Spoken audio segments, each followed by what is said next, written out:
Good afternoon, good evening, good morning, wherever you are in the world, everyone. It's now time for Not Quite Strangers episode. My name is Valerie Hope. I am your podcast host, also a coach and a professional speaker. And this podcast is really generated because it's an opportunity for people to be inspired by their curiosity. It's an opportunity to build and establish some sort of connections, but also to shift our perspective on different things. And I like to bring together individuals who may know each other or may not know each other so well to have, or not know each other at all, to have some meaningful conversation just to show what it's like. Today is no different. Today's gonna be actually fun and spicy. I'm gonna call it spicy conversation, potentially spicy conversation, because I have here two human beings who are, first of all, phenomenal. Both of you have been a member of my spiritual path over the last, oh my gosh, I know, Evin, I've known you longer. So it's 6-7 years that I've been a part of Unity Church. And then B'Elana, you and I have just met maybe in the last maybe last year and a half-ish. Okay, so essentially, and I want to start by asking, first of all, by sharing why I thought this would be a great conversation to have with the two of you. B'Elana, you are a member of the tech team. I'm like the honorary member of the tech team at Unity Church. And you have been for the last, I don't know how long now, a couple years now, been responsible for producing the live stream, making sure that, everything that's happening in the tech world is great, and you're amazing at it. And you've been kind of mentoring me. So I could, when you're not there, I'm able to then kind of step into it. Yeah. And you are transgender, yes. Right? And I think, obviously we knew this. I don't know how I knew this. I don't know who told me. I'm not sure how the conversation started, but in the last few weeks, you've shared some things with me around your parts of your transition that you're experiencing that I've found really fascinating. And I was just like, B'Elana, do you want to be on my podcast? Because I kind of want to talk about this in person. Yeah, absolutely. And you said yes. So Yes. cool. And then Evin, because you and I have been at the same church, well, recently, I guess, well, not recently anymore. In 2017, you all left the Dallas area, you and your wife, to move to another state. I didn't know that you were transgender at all. I knew this because Reverend Karen showed me something. I don't know if it was some publication where I think you'd written up a blog or some sort of some documentation anyways. And I was like, what? Fooled ya. It shouldn't have it wasn't that big a deal because you and I weren't like super close. So perhaps there was nothing for me to be like shocked about. But I just remember being like really thinking about like, does that mean anything? Does that change anything? Like I started kind of, reviewing interactions. Like, would I have known? Should I have? I don't know, it automatically came to mind. So I'm so grateful that you said yes, in spite of the fact that we hadn't had this conversation at all. But I know the two of you have spoken with each other, in fact, on Reverend Karen's podcast.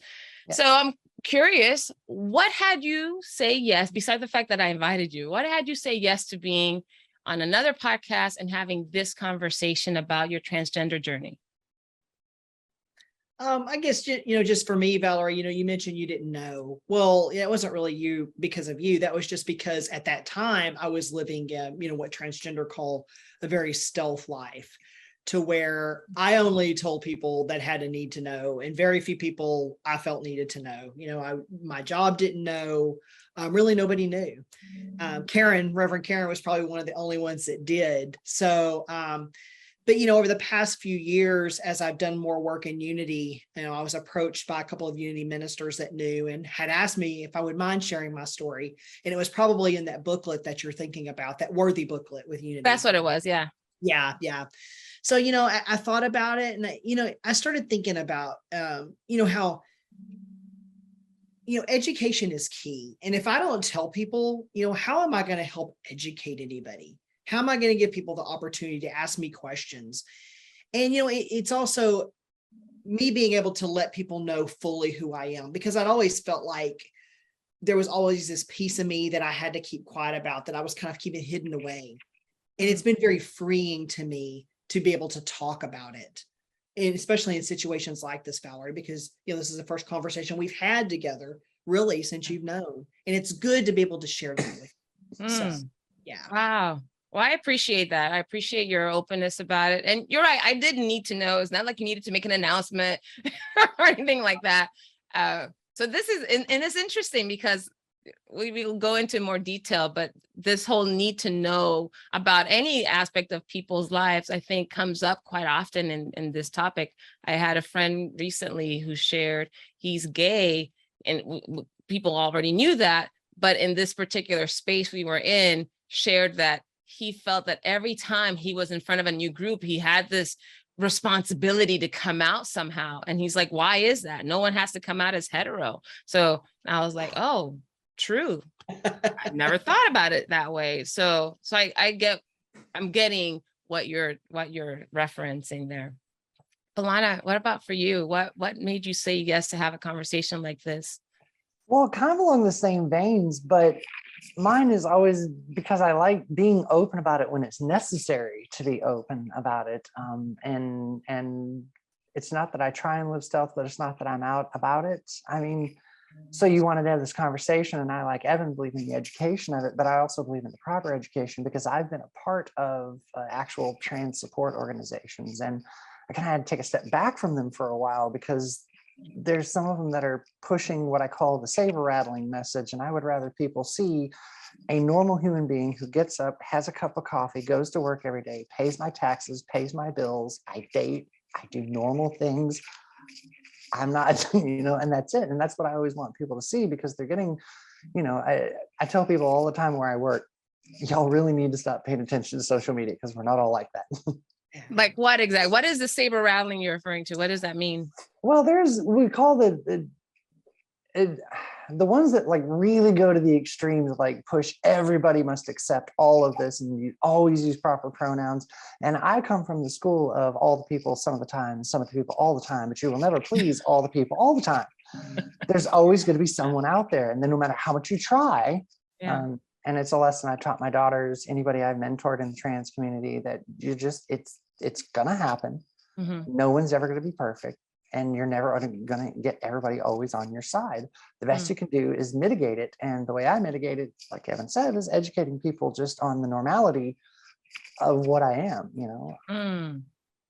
Well, I think we're all in for a treat, those of you who are tuning in, and me included, because we have two people who are educators, and committed to sharing this, because I can imagine not everyone who's trans is wanting to educate. Right? Not everyone. I had this conversation about someone, in this case, when all this stuff has happened around racial equity, for example, being concerned about tapping people who are Black or somehow in some minoritized community to ask them to be the spokesperson of some sort or come and educate us, and feeling like that was kind of a tokenism approach, which I'm like, yeah.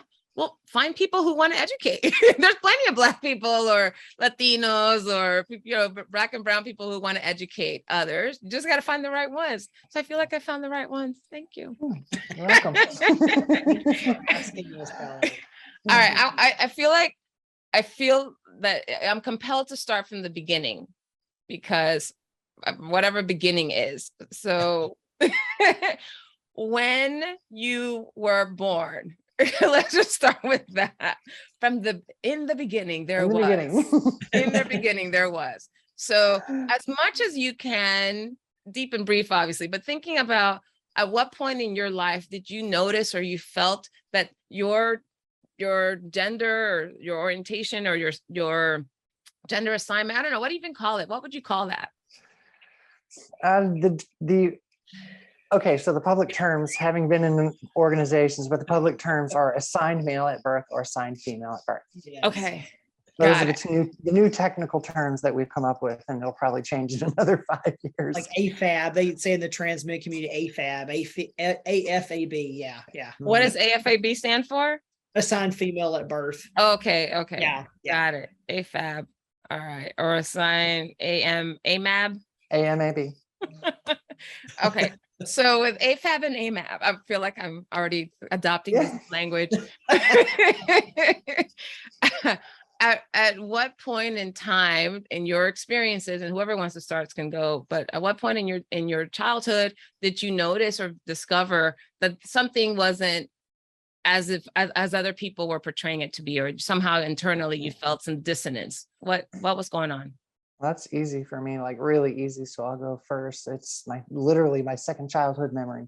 And I had a conversation with my mom a couple of years ago when I finally came out, because very few people knew up until this point. And I said, well, this is my first one. She goes, no, I can verify. That was the day we moved out of East Dallas and moved into Mesquite. And I was like, okay. I'm like, my other one is this. And she's like, yeah, that's when your grandparents came to see your sister, who was about a year old at that point in time. And yeah, I remember some of the earliest memories I had. I just knew I didn't want to be a boy, and I didn't know what to think of it. And it persisted for years until I got older, and, I saw girls developing different than boys. And that's kind of when it really sunk in and I knew what was going on. I just didn't know what to make of it. And eventually I did meet someone in the mid-90s in Deep Ellum who was actually transgender. And that's when I had some terminology to put to it. It's like, so you can, so yeah. So I knew from early on, and it was haunting from an early age. Haunting. Yeah, it was one of those, I knew it. People like, well, you mean you identified? No, I knew from a young age. I knew for a fact. Some people don't really know until later, but yeah, from an early age, I knew that wasn't me I was seeing in the mirror. And I have not had this conversation before, so I may not tread as lightly as you would want me to. So you'll let me know. What were you called then? What was your name as when you were a male assigned at birth? The dead name, that is. Is that called? That's why you call it the dead name? We call it the dead name. Dead name. Okay, what's your dead name? I'm okay with mentioning it was an old Irish name because I'm from an Irish family. But yeah, usually, and I've had people ask me, I don't know if Evin has this experience, but I had people ask me, so what happens if you're somewhere that you hear your dead name? I'm like, one, it's very rare to meet anybody named that.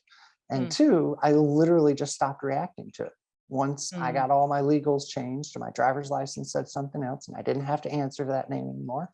I didn't. I literally, it doesn't faze me at all. I got to a point where if anybody would say, excuse me, sir, by accident, Six Flags, wouldn't even acknowledge it. So got it. And you say Six Flags not just because it happens to be a densely populated area, but you work there. Okay. And it's wonderful. We can get into that part of the conversation later, but it is a very good company to work for LGBTQ. They are very protective of their community there. Oh, fantastic. Thanks, B'Elana. Evin, what about for you? What was that moment when, and what was your dead name? My story was very similar to B'Elana's because I've always known. My earliest memory, I most specifically remember the first grade.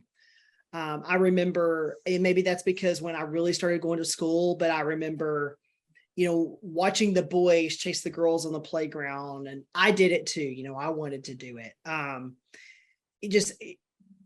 I always had this feeling that something was wrong with the way I was born. And I remembered even as a child, like I would pray to God to make me a boy.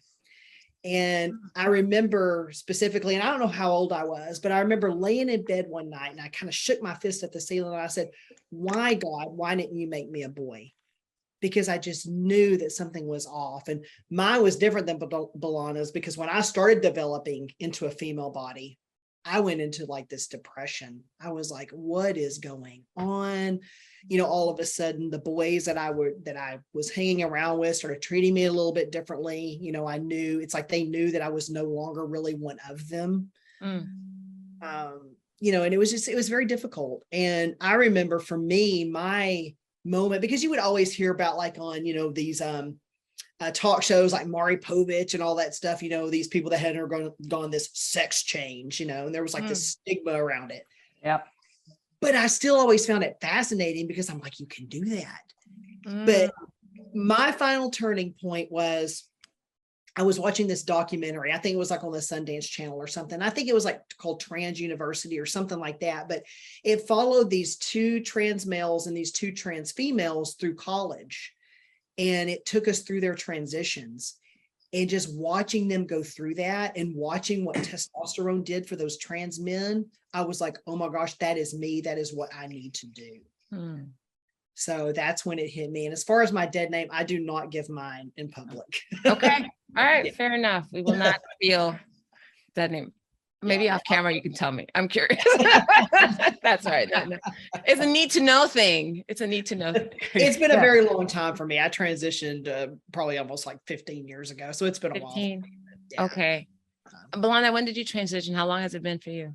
3 years of HRT this November and 2 years post-op this December. So I kind of literally jumped in. That was the thing that Reverend Karen was always fascinated with, is how hard I jumped into the process. And I was like, I saw a window of opportunity and said, I'm doing this, period. Wait, what's HRT? Hormone replacement. Yep. Okay. So that's like super recent. Yeah.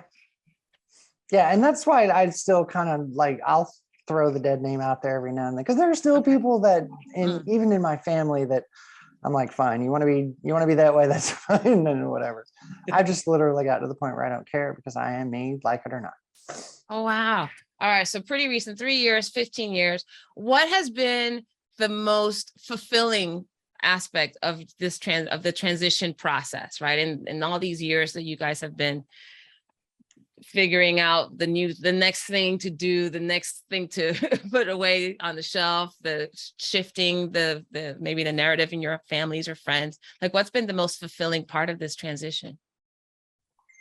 I'll say for me, it's people seeing me on the outside as I have always felt on the inside. For the world to see the male that I knew I was inside, for the world to see that as well. That has been the most fulfilling for me. And to be, treated as a male, and to be seen as a male, and to navigate the world as a male. That has been, it just, there's been no experience like it for me. Yeah. I would honestly have to echo that, because just being treated like one of the girls, going, I remember my first bathroom experience with the girls, and and it was interesting, and there's a funny story behind that one too, because I've been asked. I echo this with Evin, because the experiences of being able to do things on the side of that line that you've always wanted to do, and now you get to do it, is just. And so my first experience was, we were on a business trip for the company in St. Louis, and we come back from visiting downtown St. Louis, because I hadn't seen it in years, and it was awesome. And I had to go to the bathroom, and one of my bartender friends who went with us is walking with me to the bathroom, and we're chatting. We get into the bathroom, and she's still chatting. We're sitting in the stalls, and she's chatting. She stops, and she goes, "Are you okay?" And I'm like, "Yeah." She goes, "Still getting used to talking in the bathroom?" I was like, "Yeah." So so when I say I literally jumped into it, I mean I jumped into it. Like it was a crash course in how to be a woman. But I've handled it very well, I must say. According to my friends, I've handled it quite well. But yeah, being socialized in one direction, because guys don't talk in the bathroom. You never talk. No, I had to get used to it. It's completely, you could hear a pin drop in there. Yeah. It's completely silent. I mean, guys, at work, like guys will kind of acknowledge each other. But yeah, in a public, you go to a restaurant or something, you better not even look at anybody. You go in, you do your thing, and then you wash your hands and get out. That's it. Vast differences. Okay, so obviously you were socialized differently, and so these are really fascinating anecdotes. So talking in the bathroom, I'm like, we do that all the time as women. During, before, after, we go in pairs or groups, like that's a very normal thing. Yep. And Evin, you're saying for you, dead silence. So what was it like for you? How did you did you start off by having some talk, and then you got? I'm curious about that too. Yeah. How did it happen for you? Gosh, no. Well, I honestly, even pre-transition, I was able to use the men's room some, because I had a hard time going into women's rooms, because I'm tall. I'm taller than most cisgendered women. I always wear my hair really short. And if people like look me dead in the eye, they usually would be able to tell. But men, they just don't, men's restrooms, they don't look you in the eye. So I was able to use the men's room a lot easier. But I got to where I was really good at finding family or gender neutral bathrooms before I transitioned. So no, for me, I had already kind of had the experience of using men's rooms, but I talked to cis men before I started like doing it.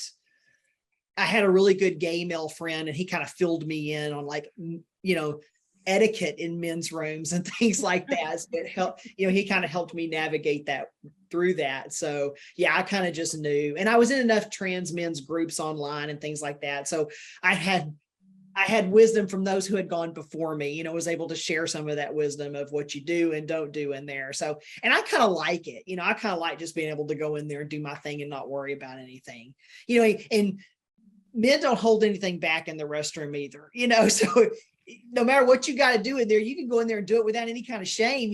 Going into women's rooms was a little bit different. I'm afraid to ask what that means, Evin. What shame? What? Okay, we'll just say passing gas, that kind of thing. Okay. Then we'll just do that out loud in the restroom. There's like no issue, no stigma, no nothing, So I did have to get used to that because it was funny. They don't do that in women's rooms typically. Yeah. Oh, wow. Okay. Yeah. And B'Elana's laughing because she knows. Yeah. Have you had to curb your instinct, B'Elana? I have had to be a lot more conscious about my mannerisms in the bathroom. Yes. It's hilarious. Gosh, hilarious. So fascinating. All right, cool. So that's the most fulfilling, is having that moment where you felt that your inside and outside matched and was acknowledged by other people. What would you say was the most confusing or unsettling portion of your transitions? For me, the most unsettling, I guess, would be the early years, because it's a patience game, and everybody tells you that. And I'm the worst at patience, the worst. But it really is, because that first year, everybody's like, "What am I going to notice changes?" And to be honest, for the female or the male to female side, it takes a lot longer. Testosterone works a lot quicker than estrogen does, and we have to come back from testosterone and work our way through estrogen. And so, yeah, the first year or two is the most frustrating. And then all of a sudden, year 3, you notice a lot of, like, I had facial recognition software for something I was doing at work, and I had to teach my iPhone how to read my face again, kind of things. But yeah, it wasn't until like year 3 that started happening. So that's the most frustrating part of it, is in the beginning, you want to be there. You want to be that, and it's different for everyone, but that was mine. So the transition, it sounds like your physical transition took a lot longer. Okay. Yeah, and it's just the patience for waiting for it, because I learned the first year easily, and 80% wrong pronoun, and that percentage dropped significantly within the this past year, which is year 3. So yeah, and I've, being a statistics person, I studied it. So that was one of the biggest things I would teach people in any trans group I was in, is that the first year or 2, your statistical chances are high. Once you get into 3, 4, and 5, as long as you get your hormones right, that'll go way, way down, way fast. You're talking about other people identifying you with the appropriate pronoun. Like off the bat. And so, yeah, that's the hardest thing, is the first year or 2, waiting for enough of those changes where people don't really scrutinize you too much. They just go for the pronoun. I see. B'Elana, you dress much better than most of the women that I know, including myself. I mean, she's always wearing the heels, Evin, like these huge heels, like these shorter skirts and this body fitting stuff. I'm like, B'Elana, seriously? Karen mentioned your heels too, B'Elana. I'm gonna have to come to Sunday when I'm there to see this. Yeah. See, and that was one of those funny social things, even as a kid, is that's how I knew, because I got involved with the Rocky Horror Picture Show for like 10 years, just because I could walk in that theater on any given night. I never told but very few people in that community, but I would walk in and somebody wouldn't show up. Our Janet didn't show up. Quick, put on the dress. And I'd have to put on the dress and heels and getting those things to be like, yeah, So yeah, I indulged in that just because I could throw on that dress and play that part, and no one would, it really is interesting to hide, and because I never knew. I don't know the reaction Evin got, but literally everybody looked at me and went, no, really? Hmm. Evin, what would you say to that? Yeah. And what was your moment? Confusing or unsettling? Yeah, for me, B'Elana's right. The transition from female to male goes much quicker, because I would say by about 4 months in, I was already being read as male, probably 95% of the time. And then Oh, 6 months, that was it. Yeah, I was being read as male. And I think it's different. It's different in society for females to dress in men's clothes than I think it is the other way around. So I had always worn, I don't think I've ever worn female clothes. So it wasn't, that part of it was a cinch for me. But I'm going to say probably the most difficult thing, and it's something that I still find difficult sometimes that I still navigate, is, and B'Elana, we had mentioned this earlier when we were talking before the show started, but socialization. For me, it's almost something, being in women's circles is something that I sometimes still miss a lot, because I was socialized as female and I feel more comfortable in women's circles. And B, I sometimes don't feel like I have a lot in common with a lot of cis men, if that makes any sense.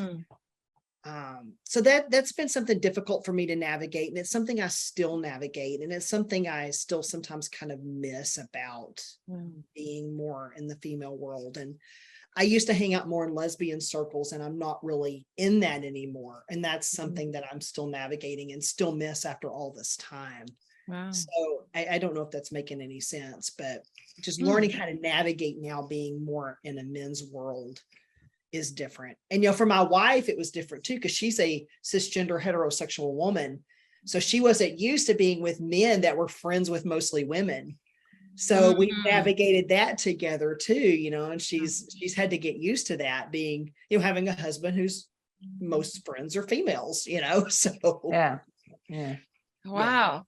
So I can also hear is the desire to be more, I don't know what exactly was missing in let's start with that. What do you notice is different between, being in groups where it's predominantly female and predominantly cis male? What do you notice for you?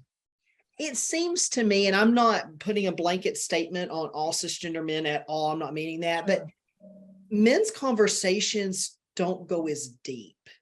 It's like, let's not talk about any feelings. Let's keep everything kind of service level. And with women, it's like, it's just accepted. The conversation can go kind of deep. You can talk about personal stuff, and it's just different. It seems to me that there's more of a deeper relationship that women have with each other. Okay. And I think cis men can develop those over time, but it's just not as well accepted, it seems like, in cisgender men's circles. Interesting. Okay. So just the depth of conversation, the revealing, being more personal. I got that. I have 3 brothers, so I know. And generally they'll have those levels of conversation with me, but I notice when we are together, I'm like, how are you not telling him what you told me? That doesn't make any sense. But they don't talk that way to each other, which I'm stunned by sometimes. See, I do that too when I'm with men, because Mindy will be like, my wife Mindy, she'll be like, oh, did you ask him about this? And I'm like, no. She's like, how could you be with him and not ask him that? And I'm like, well, I just didn't, I don't know. Oh my gosh. You're becoming like that.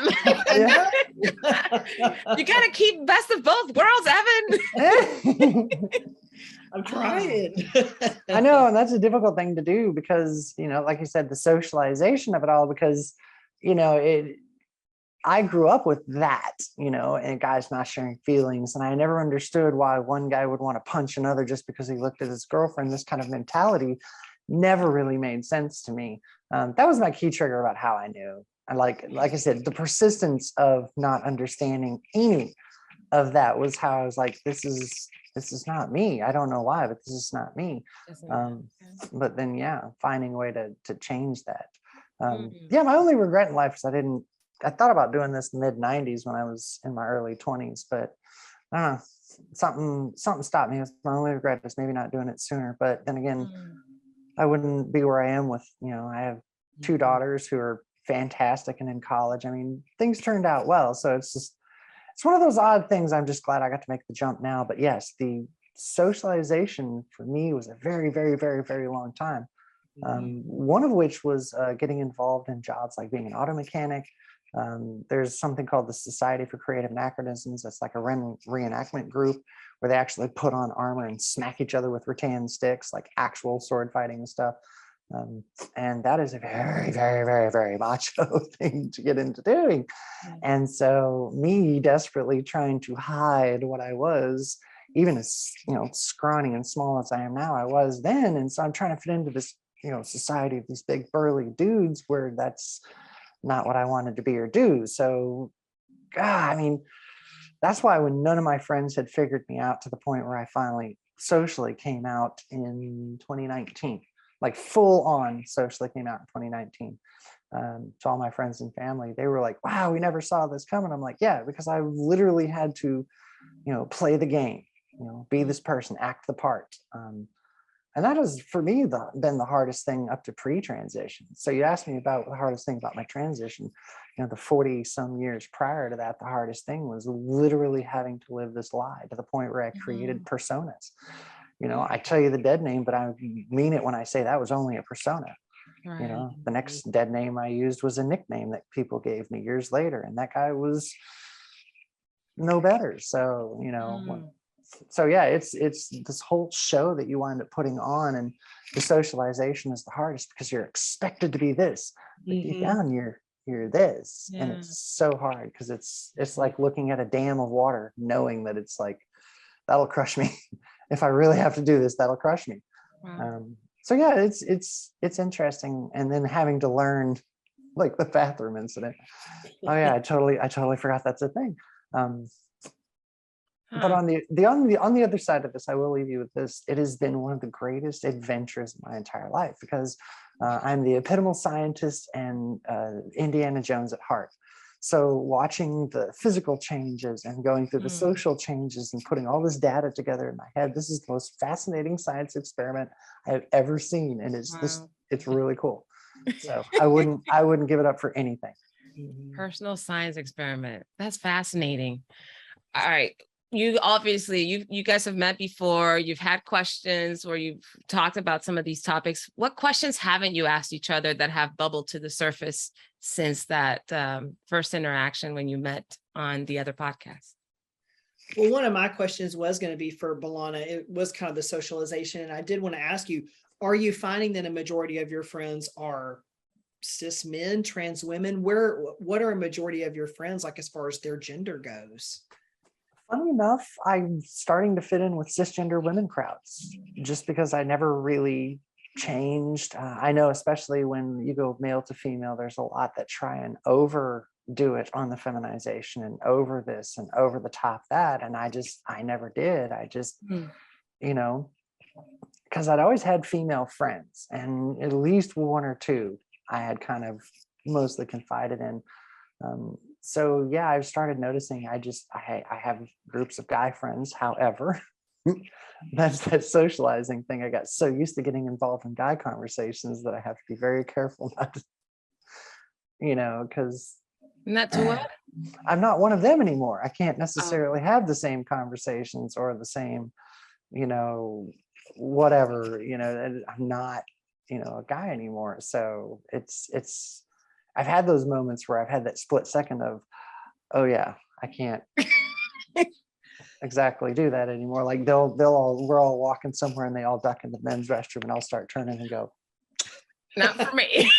Not for me. But yeah, you might be a little out of place. Yeah, but no, overall in general though, the cis females I have in my life most of them have been accepting anyway, and a lot of them are open-minded. I tend to try and seek out people who are not toxic, I guess, and they wind up being good people. But yeah, girls, I wound up having a lot of female friends now. And it's just nice because now matching everything outside and inside, it's easier for me to hang with the girls than it used to be, because I used to be, what are you, gay? Well, not exactly. That used to be my response, and people be like, what? Because they did. Well, okay, so I used to have a lot of female friends and hang out with the girls. And if the girls like, hey, we want to go to the store and get a soda, I would go with the girls and come back. And the guys, my guy friends were always like, I know you're not gay. You're not gay.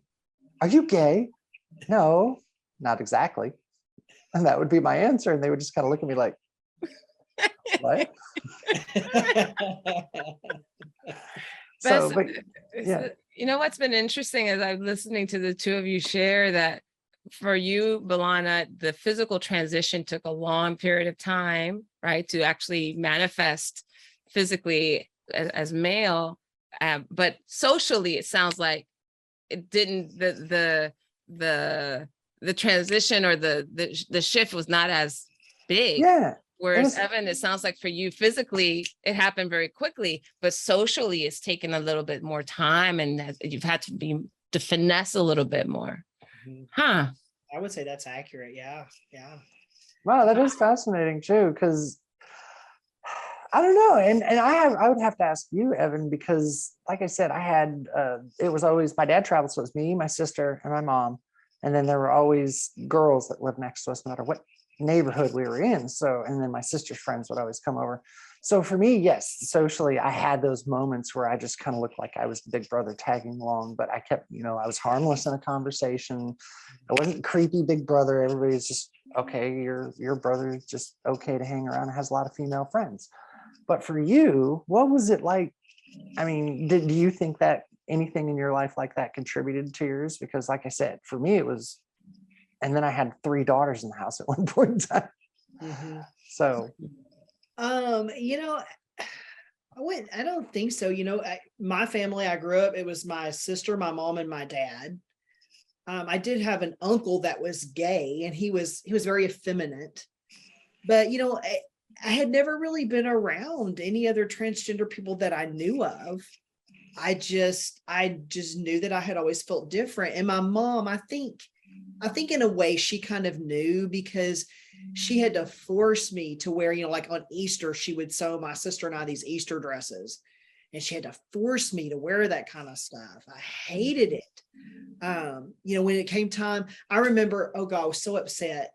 She and my sister thought it was so funny when I, first started developing a female chest. They got me a training bra for Christmas, and I was so upset. I was like, no, they made me, my mom made me put it on. I was like, this is the most uncomfortable thing I've ever worn, but it got to the point where I had to kind of do something, because, but yeah, I mean, so it's just, I've just always known that I was male. And I think that when I finally did tell my parents, I told my mom first, because she's always been the one that's been a little bit more accepting, at least initially. And she kind of told me, I guess she had kind of really always known, kind of in the back of her mind. So I don't think it really took her as really shocked her too much. So does that answer your question, B'Elana? It's kind of.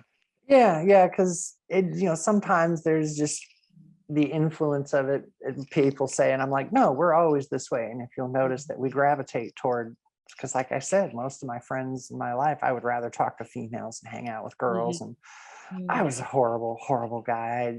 I couldn't date. I was that kid who was so awkward on a date. It was ridiculous. Oh, but that probably made women trust you more, though. That's the funny thing, is everybody used to joke about, oh, you're always in the friend zone. Well, yeah, I know. And early on, I kind of accepted that, and again, it was just one of those, because I don't know, like I said, I thought about doing it when I was younger, but that was the one thing that a couple people have said, is that I slipped. So you just slip so easily right into being. I'm like, because there really wasn't much to change. All I did was change my clothes. Some of my mannerisms, like the way I walk, were changed physically thanks to the HRT. I actually went through the hip rotation, which is one of the physical possibilities. So the what rotation? The pelvic rotation. The pelvis will rotate. Yeah, the way your muscles and ligaments change on HRT. For trans women, you have this chance of it. And I lost an inch of height. Wow. So yeah, so there were other things like that. But as far as the social, like I said, I had grown up with female friends. I'd watched them. I'd seen how they operate. And it doesn't matter whether you're going one direction or the other. You're still that person. You just have to learn to socially be something else. Sure. So that was Yeah. something that I watched forever and ever and ever, is how women socialize. I listened to my friends talk about the conversation in the bathroom. Experiencing it again was a different story, but I really paid attention to all that when I was younger, because because that's why I don't do the phrase I identify as, because it was never an identify. I was a girl. I just born in the wrong body, because that's what people are like, what do you like then? Well, I was just born in the wrong body. I just didn't feel comfortable in this one. So when the opportunity came to change it, I did. And I've had the most amazing confidence since then. I did notice for me, when I initially started hanging out with groups of men, I was afraid to let them know, because I was afraid they would suddenly treat me differently. But then I was actually realized that one of my fears didn't come true, because now when I am with groups of men and I do let them know, they don't treat me any differently. I guess because they've never known me as anything any different. So there has been that's been kind of a relief for me, and I can tell them, and they're like, okay, just whatever, they don't tend to ask a lot of questions. They're just like, oh, okay, cool. Anyway, and it's kind of a non-issue anymore. So I kind of like that, but. All right. I'm just like, I have all these questions now. I mean, I've had a lot of questions from before, but one that keeps coming up to mind. So both of you married. Was there so with the attraction, were you attracted to the same gender, opposite gender, both? Like, what was your, I don't know what you would call that, orientation in attraction? And it's funny, because the one thing I used to teach in one of the trans organizations as a board member of is there's the three things. There's your gender expression, your sexual expression, and your romantic expression. I am a woman. I am bisexual, but I lean hetero-romantic. Oh boy. I know. And then tell everybody, yes, it can be that complicated. So my gender expression, of course, is female. I am a woman. I have gone through the whole process. I am a woman now. Yeah. I have always been bi. So yes, when I met my exes, I'm attracted to both. So that. What was the other piece? And the romantic. So dating, and things like that. I lean toward dating men, and in general. So, and that's just, and some, and everyone is different, because I know trans women that only date women and are only attracted to women, kind of thing. So it really did. It is. So that, for me, the attraction was just romantically. Yeah, and that was the hardest part, because romantically I do lean towards men as a person, but being uncomfortable in my body, I never could express that. So now that I'm in, very comfortable territory with myself, I'm much more expressive toward it. I felt like, I guess I was maybe the sexual attraction, but as far as anything else with my exes, I guess I felt like I was just going through the motions, if that makes sense. Okay. I don't know if it makes sense, but like the process, but that's neither here nor there. I think it's interesting that I imagine you would have to tell, if you're attracted to men most often, you'd have to say something about your transition, right? You'd have to say you're transgender up front, right? I mean, well, at some point in time, and I had a friend that jokingly says that when's the best time to tell? Well, probably when you're getting ready to, that might be a good time to discuss. Like it be intimate. Yeah, be intimate. Okay. That might be a good time. We all laugh about it. We're like, no, that is a pretty good time. It really is up to the person, though. I've gone as far as dropping, Easter egg hints. The guy I'm currently dating, I dropped an Easter egg hint, and he came back with the most interesting way of asking about my trans journey that I have ever been asked. It was like the most intelligent, thoughtful way of responding. And I was like, oh wow. So, but Care to share? Okay, so the Easter egg I drop is a line about divorce, 2 kids, and 1 surgery later, and enjoying a new life, or something about that. So I dropped it on a dating profile, and the first private message chat we had with each other, he comes back with, "So you've seen life from both sides now. What do you think of it?" And I was like, "Oh, that is the most creative way to ask that question." That's very classy too. Yeah, it really was. So that made and so I make it just a day-to-day. It's life. I try not to make too big of a deal out of it, but yeah, that's what really attracts me and intrigues me. But yeah, Interesting. Evan, what about for you? As far as you're married to a woman, you said she's hetero and like all those things. What did you notice as you were going through this transition process? I've always been attracted to females, and I'm still just attracted to females. Before I transitioned, I identified as lesbian, and yeah, that hasn't changed at all. Still very attracted to women. And yeah, my wife, it's interesting because we met after I had transitioned, so she didn't know. And we met at a Unity church in Austin, Texas, and we had just become kind of friends because we had met in the new membership class, and we had started kind of hanging out there, and we were friends. You know, we would hang out a little bit before class, and then we would hang out after class, and then go to service together, and all of this. So finally, I was like, I kind of like her, so I asked her out, and I hadn't told her yet because I'm like, first of all, because I had been on lots of dates. If you have one date, what's the point in necessarily telling somebody? Yeah. So I was like, okay, if this looks like it's going to go somewhere, then I'll probably have to let her know and let her make that decision. So yeah, probably about by the third date, I was like, okay, I need to let her know because this is looking like it's going to develop into something. And Mindy would probably laugh telling this story, but I told her. And I remember she got this look on her face and she's like, okay, wait a second. She's like, okay, now, which are you a man about to transition into a woman, or which direction are you going? I said, no, I was a female and I transitioned to male. She goes, okay, I had to make sure you were going the right direction. But, she seemed a little shocked. It kind of took her by surprise. And we had just kind of left, I was like, I'm going to give you some time to think about it and just call me, if you want to chat or whatever. And she called me the next day and said, you know what? It doesn't matter. I like you. And that's what matters.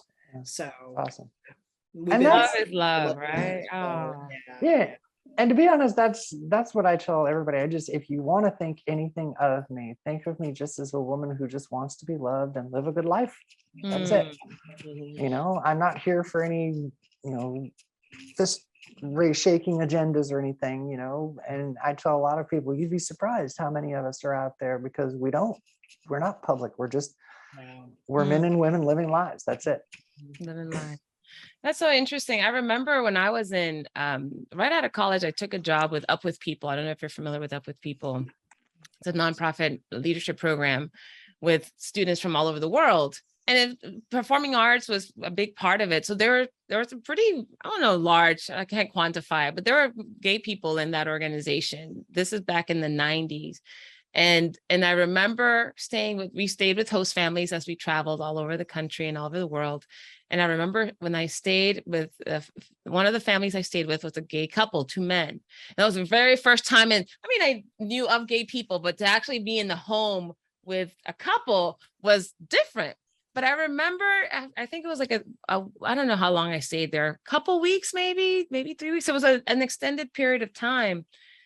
I remember walking away from that conversation or that experience, and even throughout it, just going, these 2 guys love each other. I don't know if they're together today, but at the moment they were not married. Obviously that wasn't legal then, but it was one of those moments where I was just like, wow, that's what love and care looks like. And they were great partners to each other.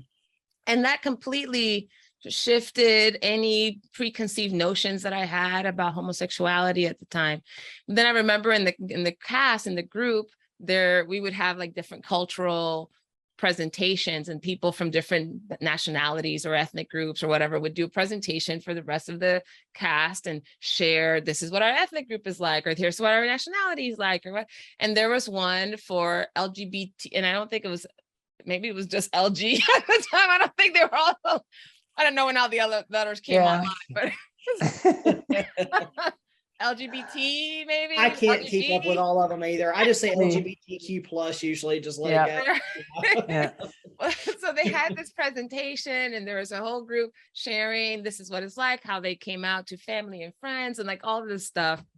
And I'm just by nature such a curious person. So I think spiritually for me is, I believe in, and I think I shared this with Karen and Lindsay, who was the non-binary guest that we had, and we talked about this, that I think spiritually we all have opportunities to live life many times over. Yes, I believe in reincarnation, right? Whatever that looks like. I don't believe we come back as animals or anything. I do think we come back as different iterations of our soul. Has a lot of different iterations. Yeah. And some of those iterations are presenting male, female, right? Assigned at birth and all that good stuff. And some are, in like your case, transition.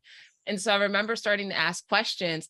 And I think one of the girls in the group thought perhaps that I was exploring. And I'm like, I felt so awkward because I didn't want to reject. They just shared very openly so many things. And I'm like, no, I don't.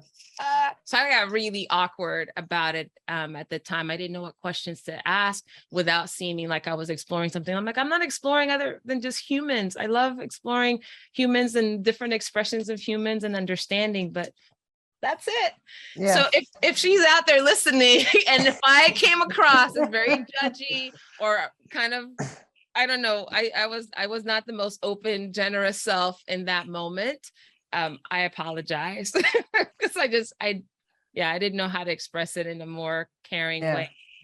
So I'm grateful for conversations like this because I think one is an opportunity for all of us to be educated, also to check our own biases, right? And our own judgments about humans and expression of humans in different forms.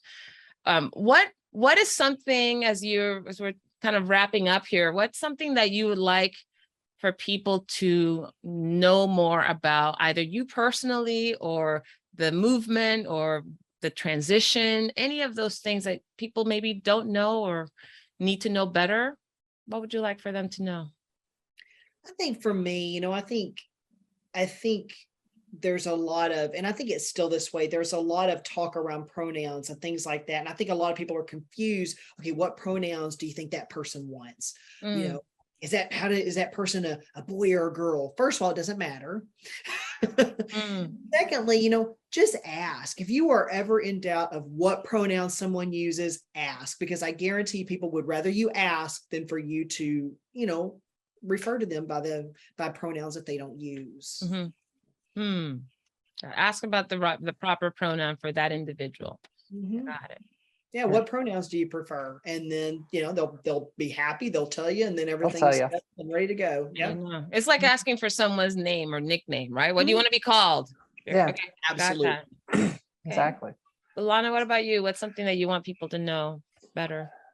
The biggest thing that I would say to take away from any of my conversations is stop believing all the junk you see on social media and all the extreme examples of this and all the negative rhetoric, because like I said, there's a huge percentage of us out there that literally just live normal lives. We don't get involved in, maybe a pride parade here and there, but we get up, we have coffee, we go to work, we pay bills, and we cuss at the IRS like everybody else. Literally every February, I'm sitting down with TurboTax. And so TurboTax too. Yeah. But just remember, like with any social group, there is always that one. Don't use that one to judge me, because trust me, if you go hang out with me at a Chili's, I'll tell you some funny stories. And I told a joke to the guys at work the other day and they weren't quite sure to laugh at it. And I was like, no, it's okay. That's funny. You can, I'm not, I go, how many times do I have to tell you? I'm not one of those. I keep telling them, I go, yeah, well, I keep telling them, I go, it makes me more mad that you guys constantly go, hey guys, oh, I'm sorry, B'Elana, stop. I get it. Guys, hey man, dude. I go, there are generic terms. I'm not one of those. So I use that as an example to emphasize the point of just stop paying attention to the extremism on social media, because most of us are literally just like Evin and I. We're just people who have jobs and do podcasts. Well, funny you make that. It's living life. It's funny you mentioned that example, because I found myself saying throughout this podcast, I think I've said, hey guys, a couple of times. And there was just like, right after I said it, I was like, oh shoot, Valerie, do better. But then it was like, and I would do this to any group of people, especially when if it's two women, maybe I wouldn't say, hey guys, would I? I probably would. But I'm subconscious. Yeah, I do it to with women and whoever. And, I've done the same thing. I've caught myself. I'm like, maybe I shouldn't do that. Because I did have one woman call me out on that once. I was like, okay, so I'll just say, hey, everyone, but Yeah. it's hard to keep up with all Yeah. of it. Well, I think if Especially you're, people especially justify- non-binary, right? I remember Lindsay saying this, that when they had, I don't know if it was in public. I don't know if it happened in this podcast or not. I've interviewed them a couple of times, and even then, I have to be very conscious about they, them. But Yeah. but in those conversations, having guys, girls, what's neither of those terms apply. That can be so much more a little trickier, I guess, or requires a lot more intentionality. It is. Perhaps so. Yeah, It is. it would be, it is for me too. I mean, I'm transgender. Yeah. It's just something different. It's not something that it's just not something we've had to really be conscious of before, Yeah. really. It doesn't roll off the tongue the same way. Right. No, and I get that. And that's why Evin is correct. Ask. If you don't know, ask. 90 to 95% of us will tell you, and it'll be awesome. Yeah. The other one is if you make the mistake, don't make a big deal out of it. Just, oh, I'm sorry, she, blah, blah, blah, blah, blah, or I'm sorry, her, blah, blah, blah, and just move on with it. Just that's the best way to do that. And just don't make it. We don't want to be treated like, some kind of special case. We just did something that was unconventional. That's all.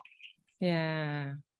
I do have one other last question. And it's interesting. I've taken some courses around understanding men for my own relationships, my romantic relationships, as well as relationships with my brothers. And one of the examples that they shared in the work, and actually it was an understanding women workshop. It was fascinating because that one's co-ed.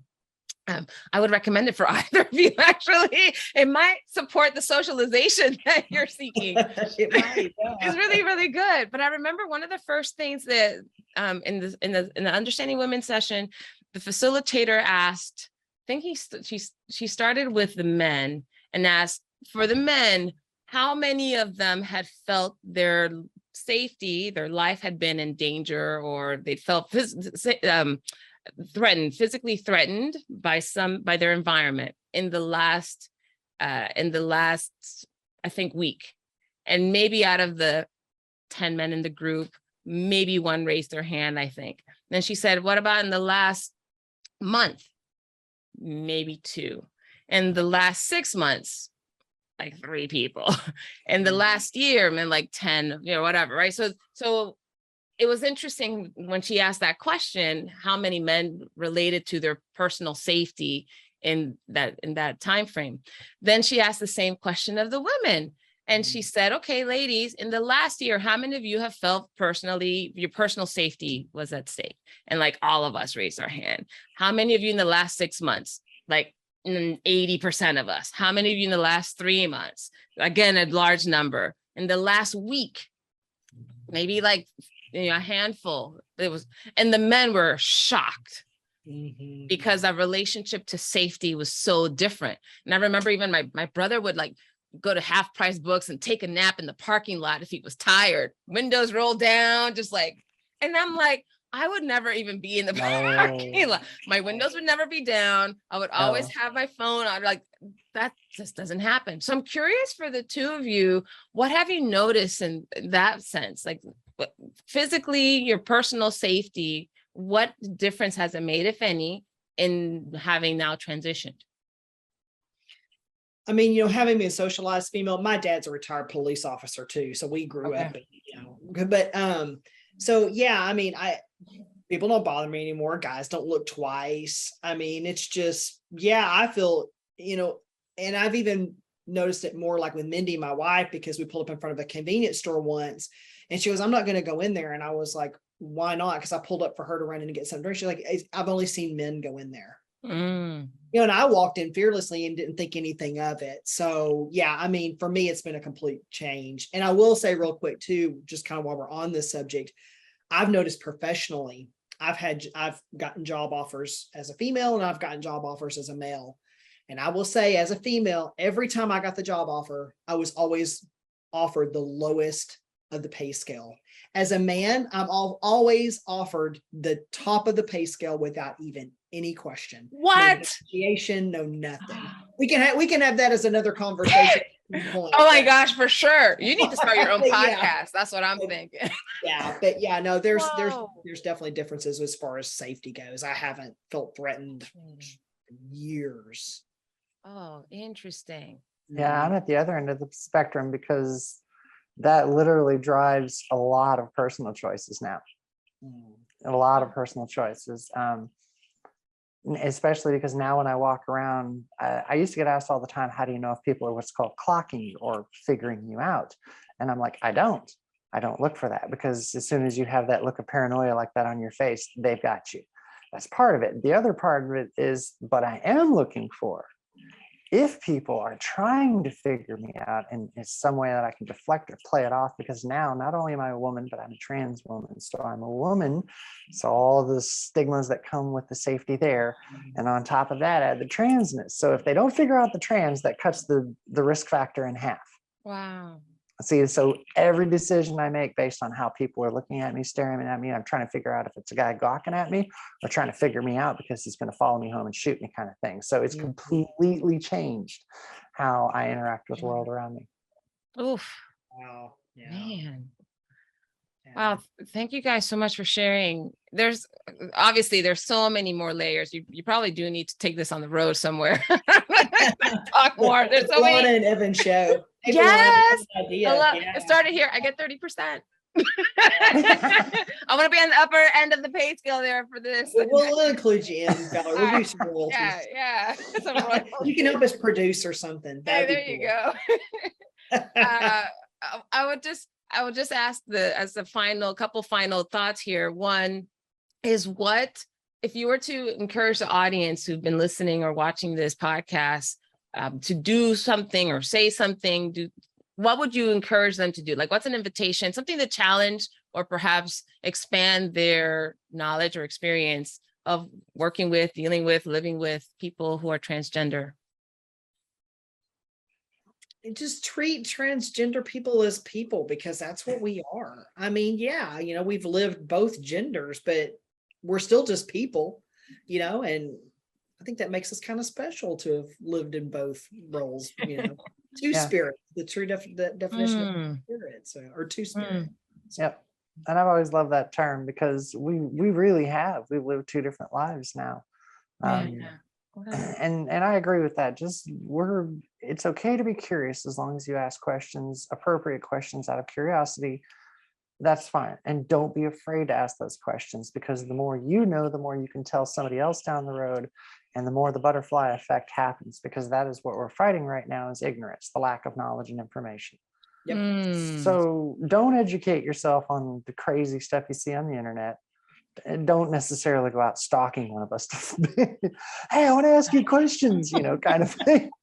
But, there are a lot of resources and people that are willing to share their stories and talk, and just get to know us, put down your prejudices and your, whatever religion is telling you that you should persecute us, and just have a conversation. Trust me.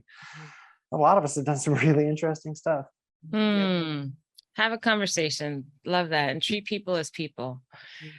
What did you guys take away from our conversation today, perhaps in addition to what you've already discussed in the past? What are you walking away with? I thought, B'Elana's kind of made me think about some things with, trans women that I wasn't aware of before. I mean, it really hadn't ever hit me that, there's that much longer period there of the physical transition. I think trans men kind of take it for granted, because like she said, testosterone makes changes so quickly. So I didn't really even think about that. So I appreciate that, B'Elana, because it's something that is good to think about, because there is that in-between period, and knowing that you're in that for much longer than I was, it gives me more, a more sympathetic place to come from. Yeah. Mine was like I said, I had a lot of exposure socializing, and that's why I asked Evin the question. And knowing that Evin grew up with a sister and a mom and a dad, there was really not much different dynamic in the family. So there weren't a lot of brothers there to be, that. So it was very fascinating to, again, the whole your mileage may vary, everyone's story is different, and that was really interesting to hear, because I always wondered about. Because I always wondered if my ability was because, okay, it was just me, mom, and my sister. But, my sister turned out to be very, very butch gay, I guess is the best way. So yeah, it's fascinating to hear other people's stories that you are who you are. Yeah, absolutely. Just proves the point. You didn't get to share what you were going to share, I think, around your workplace. I don't know if that's still. A quick story is, yes, I did all of this in front of everyone at Six Flags, including a maintenance department that is kind of male, centric, and the good old boys that aren't quite used to this. And it was funny as a lot of them started coming across me as I was going through this process and wearing the longer hair and stuff like that, and changed the name. And the story I tell people is, there was something the carpenters were supposed to do. And I walked in there one day and I was like, are you guys going to do this? Or am I going to go to Home Depot, give you the receipt and let you explain it to the park president, just like I would have before transition? And they looked at me and they go, we'll get it done. And I was like, okay. And I walked out. And it was after that everybody just started interacting with me just the way they did before, because they realized that, oh, I'm going to yell at you the same way I did before. Nothing's going to change. I'm saying that's awesome. So yeah, no change. It was very disheartening. That's why I'm very open about it. Yeah, they had to calibrate. Yeah, so I that's why I'm very open about it.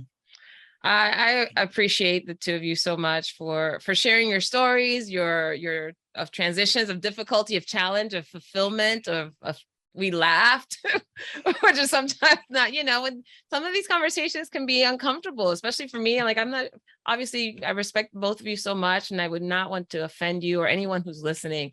So trying to bring that, but you, I think, allowed a lightness and an openness in the conversation that made it really, really enjoyable. So thank you so much for that. Yeah. And anyone who's been listening to this conversation, would it be okay for them to reach out to you, maybe social media or anything like that? Yep, I'll be okay. Yep. Fantastic. I will make sure to put your contact information in the show notes, so that way, if people want to connect with you, and you can share either more to educate, or perhaps someone is needing the kind of wisdom that the two of you have brought to this conversation. They might need to hear some inspiration to deal with whatever they're dealing with. Cool. Yay. Any final words before we close? Just thanks for inviting me, Valerie. I had a good time, and B'Elana, it was wonderful to see you again. And I'm going to friend you on Facebook. So. Oh yeah, absolutely. It was so awesome to see you again, Evin. Thanks for having me, Valerie. One of my mottos I teach any of my younglings in the trans community: never give up, never surrender. Never give up, never surrender. Good. And you made the cut into Evin's Facebook, so that's great. It takes something. I don't even think we're friends on Facebook, Evin. I don't know. We are. Okay. All right. God, very cool. Maybe I now have access to even more. Maybe you'll take. I'm kidding. No, everything. Yeah, you get everything on that. I don't have anything. Yeah, I know. I'm just playing with you.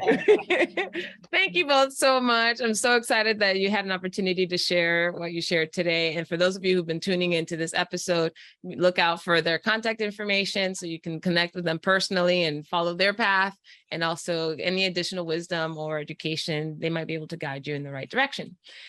Thank you for joining and tuning in to another episode of Not Quite Strangers. Remember to subscribe and to like or rate us, thumbs up or favorite us on your favorite podcast episodes, so that you get access to this episode and many more. Have a wonderful rest of the day, everyone. You've been listening to the podcast Not Quite Strangers. Be sure to subscribe or follow on your favorite video or podcast platform. And for more information and content, go to notquitestrangers.com. See you next time.